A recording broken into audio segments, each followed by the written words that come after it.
ત્યાં આકસ્મિક દરિયાના મોજા એને ખેંચી ગયા અને ડૂબી ગયો. આજે મને યાદ આવે છે એટલે મારી આંખમાં આંસુ આવે છે.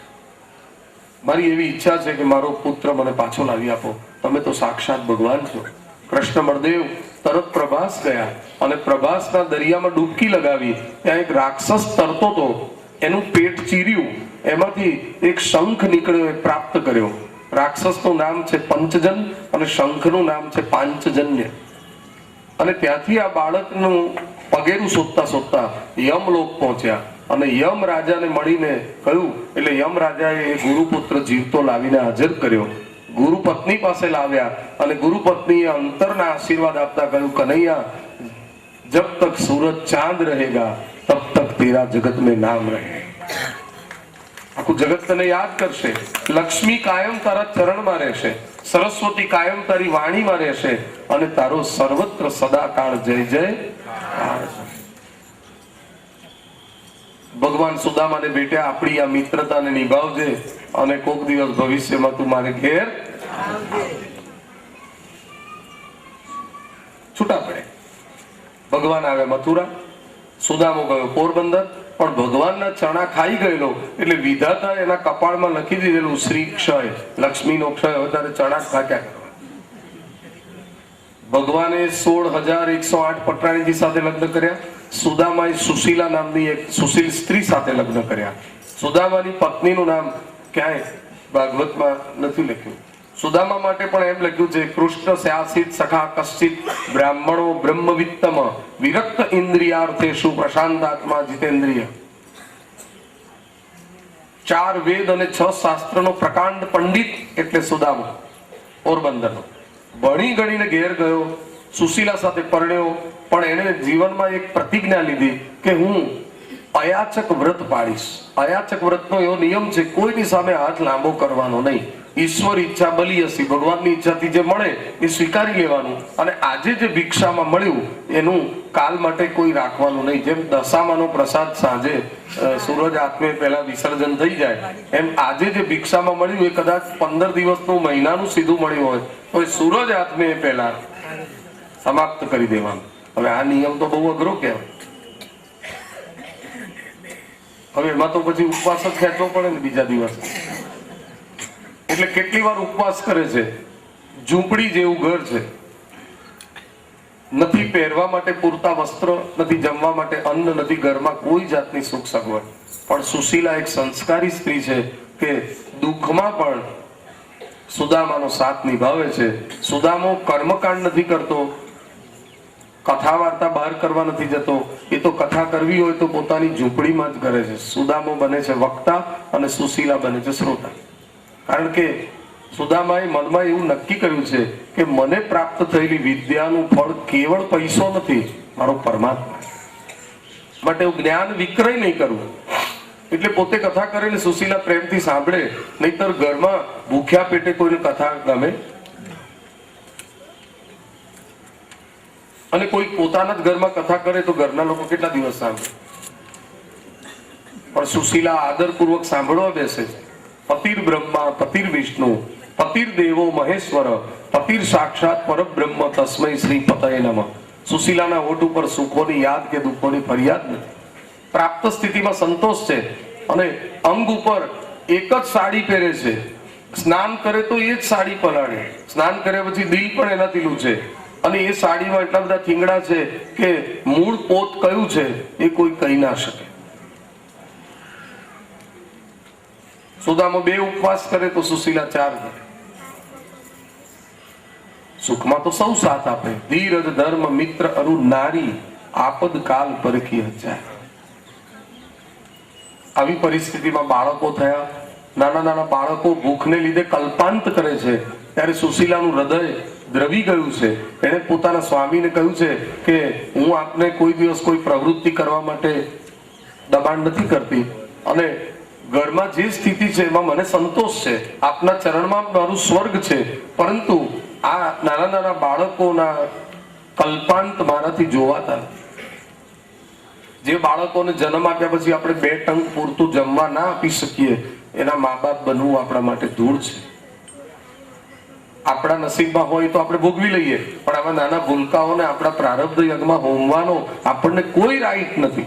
માટે મારાથી આ દુઃખ જોવાતું નથી. મારા બાળકોના પેટ પાતાળ ગયા છે, રડી રડીને આંખો ઊંડી ગઈ છે, અને આનો કોઈ રસ્તો કરો. મહેલોના વાસી ગરીબી શું જાણે, દુખીઓના દુઃખોને સુખિયા શું જાણે. આપ ઘણીવાર કથા કરો છો ત્યારે એવું બોલો છો કે દ્વારકાધીશ મારા બાળ મિત્ર છે, તો એકવાર એમને મળવા જવાનું મન નથી થતું? મળવાનું મન થાય ને એટલે હું આંખો બંધ કરીને મળી લઉં. મનથી રોજ મળો છો, પણ તનથી એક જ વાર મળવા જાઓ. એટલે સુદામદેવ કે છે કે હું ત્યાં માગવા થોડો જઉં, એ દ્વારકાધીશ છે, તો હું એક બ્રાહ્મણનું સંતાન છું. એ રાજાધિરાજ છે, દુનિયાના દાતાર છે, તો હું એક અયાચક વ્રતધારી છું. સિંહ ભૂખ્યો મરે છે, પણ કોઈ દિવસ ઘાસ નથી ખાતો. મેં માગવા જવાનું નથી કહ્યું, ખાલી મળવા જ જવાનું કહ્યું. હિમાલયની ગોદમાં ગયા પછી ઠંડક માગવી નથી પડતી. ઘટાદાર વૃક્ષ નીચે બેઠા પછી છાયા માગવી નથી પડતી. તાપણું સળગાવ્યા પછી ઉર્જા માગવી નથી પડતી. એમ ભગવાન વગર માગે આપે એનું જ નામ ભગવાન. માગો ઉસી સે દે દે ખુશી સે કહે ના કિસી સે. પણ એ તો માગવું જ ન પડે. માટે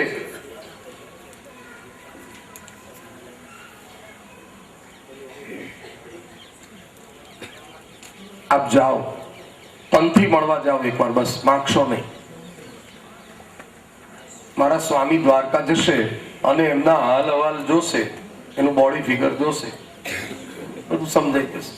વગર કઈ મદદ કરશે. સુશીલાનો વિશ્વાસ છે. સુશીલા, તારી જો એવી ઈચ્છા હોય તો હું જવા તૈયાર છું. સુદામાએ વિચાર કર્યો, જે સુશીલાએ દુઃખમાં મારો સાથ છોડ્યો નથી એનું આટલું કહેવું ના માનું તો હું નિષ્ઠુર પતિ ગણાવું. હું જઈશ, પણ મારા મિત્રએ લગ્ન કર્યા છે, એને ઘેર કેટલાય બાળકો છે. હું જઉં એટલે મારી ઓળખાણ આપે કે કાકા આવ્યા, અને કાકા ખાલી હાથે જાય એ ઠીક નહીં. નાના બાળક પાસે, ભગવાન પાસે અને ગુરુ પાસે કોઈ દિવસ ખાલી હાથે જવાય નહીં. આપણા ઘરમાં ઉંદર આવે ને તો એ 11 કરીને બહાર નીકળે, એવું આપણું ઘર છે. આપણા ઘરની કોઠીઓમાં ઉંદર ફરે છે, રામનવમી નેવે ડોલે છે, ગોકળ આઠમ ઉમરે રોવે છે, હનુમાનજી 4 ખૂણામાં અડિયું કાઢે છે. એવા આપણા ઘરમાં કોઈ એવી વસ્તુ છે કે જે કૃષ્ણાર્પણ થઈ શકે? શું ખાલી હાથે જવું? ના ના, એની વ્યવસ્થા હું કરી લાવું છું. મરું મગર માગું નહીં अपने तन के काज, लेकिन आज प्रभु के लिए मांगने में मोहे कैसी लाज. હું મારા માટે કે મારા ઘર માટે કે બાળકો માટે કોઈની પાસે ના માંગુ. અયાચક વ્રત છે, પણ ભગવાન માટે માંગવામાં વાંધો નહીં. એટલે 2-4 પડોશીને કહ્યું, તમારે ઘેર તાંદૂર હોય તો આપો ને પૌવા. એટલે દરેકને ઘેર એક ક્વોલિટીના નતા. કોઈ પીળા રંગના હતા એ આપ્યા, કોઈ લાલાશ વાળા આપ્યા, કોઈ નાની સાઈઝના હતા એ આપ્યા, કોઈ ફૂલ સાઈઝના આપ્યા. 4 પ્રકારના પૌવા ભેગા કરી એક થીંગડા વાળી પોટલી બાંધી પતિના હાથમાં મૂકતા કહ્યું, આ લઈ જાઓ, અને કદાચ આપતા સંકોચ થાય તો કહેજો આપના ભાભી આ ભાવનાની ભેટ મોકલે, મારા વંદન કહેજો અને સાચવીને જજો. સુદામદેવ પૌવાની પોટલી, અંગ ઉપર એક પોતળી, હાથમાં એક લાકડી, માથે શિખા, ખભે જનોઈ, અને કોઈને પૂછે છે કે દ્વારકા જવું હોય તો કેટલા દિવસે પહોંચાય? ત્યારે કોઈએ કહ્યું છે કે તમારું આ શરીર અને તમારી ચાલવાની ગતિ એ જોતા 15 દિવસે પહોંચશો. કઈ વાત, દુઃખ સહન કરીશ, પણ જવું છે એ નક્કી છે. દરિયામાં દોટ મૂક્યા પછી પાછું પગલું ભરવું નથી. દ્વારિકામાં જવું છે, ગોમતીજીમાં નાવું છે, શ્રી કૃષ્ણને મળવું છે, શ્રી કૃષ્ણ શરણમ. અને સુદામદેવ જ્યારે જાય છે ત્યારે સુશીલાની આંખમાં આંસુના તોરણ બંધાયા છે. સુશીલા વિચાર કરે છે, હું નિષ્ઠુર પત્ની છું, મારા સ્વાર્થ માટે હું એમને આ કષ્ટ આપી રહી છું. 2 દિવસના તો ભૂખ્યા છે, ચરણમાં ચાકડીએ પહેરતા નથી, એ ચાલશે તો શ્રમ થશે, એમને પગમાં કાંટા વાગશે, અને ઉપરથી સુરતની ગરમી પડતી હશે, પેટમાં ભૂખની આગ લાગશે, એમની સેવા કોણ કરશે? હે સૂર્યનારાયણ, એક બ્રાહ્મણ પત્ની તમને દિવસમાં 3 વાર વંદન કરે છે, એના બદલામાં આજે એટલું જ માંગે છે કે મારા સૌભાગ્યને આપ સાચવજો, અને એમ કેમ દ્વારકાથી પાછા આવશે એમનું મોં જોઈશ, પછી અનાજનો દાણો મોંમાં મૂકીશ.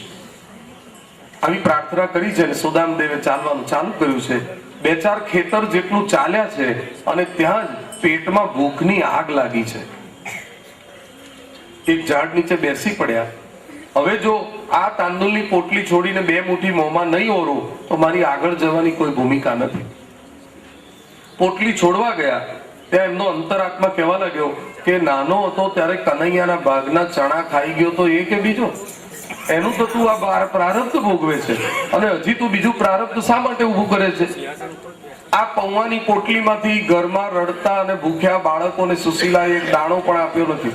આપણા ઘરમાં તો અયાચક વ્રતનો નિયમ છે, માટે કેમ તારાથી લેવાય? પોટલી પાછી બાંધી દીધી. બેભાન થઈ અને સુદામદેવ ઢળી પડ્યા. ભગવાને ગરુડજીને આજ્ઞા કરી, મારા મિત્રને ત્યાંથી ઉઠાવો અને દ્વારકા નજીકના આપણા બગીચાના એક વૃક્ષ નીચે પધરાવી દો. ગરુડજીએ ભગવદ આજ્ઞાનું પાલન કર્યું. સુદામદેવ એક ઝાડ નીચે સૂતા છે. થોડુંક ઊંઘવાથી થોડુંક ચાલવાની શક્તિ આવી અને થોડુંક ચાલ્યા એટલામાં તો દ્વારકાનું ગેટ આવી ગયું, ગોલ્ડન ગેટ. ઉપર લખેલું દ્વારકાપુરી. કોઈને પૂછ્યું કે આ ભગવાન કૃષ્ણની દ્વારકાપુરી નગરી તે આજ મહારાજ, તો આટલો ઝડપથી હું કેવી રીતે આવી ગયો? સૂતો તો પોરબંદરના પાદરમાં અને જાગ્યો દ્વારકાની ભાગોળે. આ ભગવાનની કૃપાનું જ પરિણામ છે. ચલો, આવી તો ગયો અને દ્વારકામાં પ્રવેશ કર્યો છે, અને અદ્ભુત નગરી છે. ઊંચા મહેલો ઊંચી અટારી. એક મહેલ જુઓ ને એક મહેલ ભૂલો. સમુદ્રમાંથી રત્નો કાઢી અને વિશ્વકર્માએ આ નગરીમાં જડેલા છે. એવી અદ્ભુત નગરી છે. ઇન્દ્ર મહારાજે સ્વર્ગમાંથી સ્પેશિયલ સુધર્મા નામની સભા ભગવાનને મોકલી આપી છે દ્વારકામાં. અને આજે સુદામદેવ દ્વારકાની અદ્ભુત શોભા, દેવ જેવા પુરુષો, દેવી જેવી નારીઓ, શણગારેલા હાથીઓ, સોનાના મહેલો, સુખડના ઝરૂખા, રત્નના સ્તંભ, મોતીના તોરણો, અને ભગવાનનો આ વૈભવ જોઈને પ્રસન્ન થયા. ઘણા લોકો બીજાનું સુખ જોઈને મન બાળે છે કે મારાથી આ વધારે સુખી કેમ, પણ જે બીજાનું સુખ જોઈને પ્રસન્ન થાય છે ભગવાન એને કોઈક દિવસ સુખી કરે છે. બીજાનું સુખ જોઈને મન પ્રસન્ન થાય, બીજાનું દુઃખ જોઈને દિલ દ્રવી જાય, તો સમજજો કે ભગવાનની આપણા ઉપર કૃપા છે. ઊંચા મહેલો